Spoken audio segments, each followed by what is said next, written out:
mencari ridha Allah, menjalani wasiat Nabi Muhammad. Karena Nabi nebegah antara lain kun aliman, wujud kata urang malim, menyegata umatlum umalim. Maka malim kalian nebut pergi muta'alim. Yang hana malim ya buat beda. Mahati daya buat tapi pergi mustamian. Buruh kata urang dengar agama. Yang tim simak di saat na urang pegah tentang agama, yang menyegata umatlum. Mereka hana bumbu kepada Nabi, tapi hana paksaan dalam dunianya. Terpaksa dan tidak, sehingga urut kiamat punya jawaban. Olehnya, menyehantar empok ya dengar kadang-kadang hakim. Kadang itanya dengar Pak Habib hana paket, macam lah. Karena lebihnya le macam le cara untuk kita belajar. Yang penting bersahih dalam ilmu yang tersampaikan. Muhibbat kepada Nabi, menyegata hati dia dengan buruk kata urang yang sayang ke urang semua buat, sayang ke urang alim. Benar rasa cinta ke urang dia buat, benar rasa cinta ke urang dengan buat.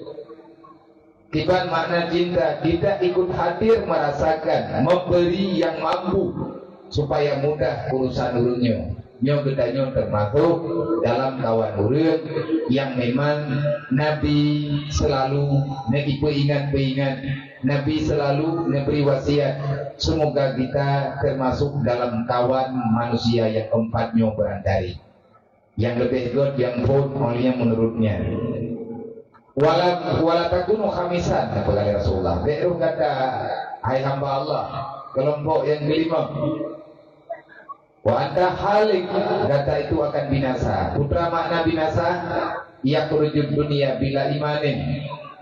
Mati tinggal katubiat dalam dunia, gadah nyawang dalam badan. Kosong iman daripada ingatan. Berarti urang yang benci ke urang semua begitu. Orang yang benci ke orang dia begitu. Orang yang benci ke orang dia dengar begitu. Orang yang hana ipin galak kepada urusan agama. Lagi maaf cara tua kenlun yang pegang. Nabi yang sampaikan. Ada perangkapan hebat kitanya uronyo tak pegang bro dalam dunia. Kebelah hebat raya. Mati dengan ama lagi mati bin Yamin nyedanya. Israel Barat Norokali itu. Tetapi bagi orang yang tak paham merasa terprotes,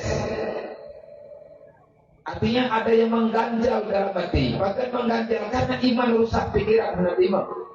Padahal gedanya orang Islam yang kagebi iman dan Islam di Allah, kagebi gedanya yang jauh di Allah. Ibarat yang dihidupan orang beriman. Orang beriman adalah mukminan taslima. Kalau kamu beriman, berarti kamu akan tulus menjalani perintahku kata Allah.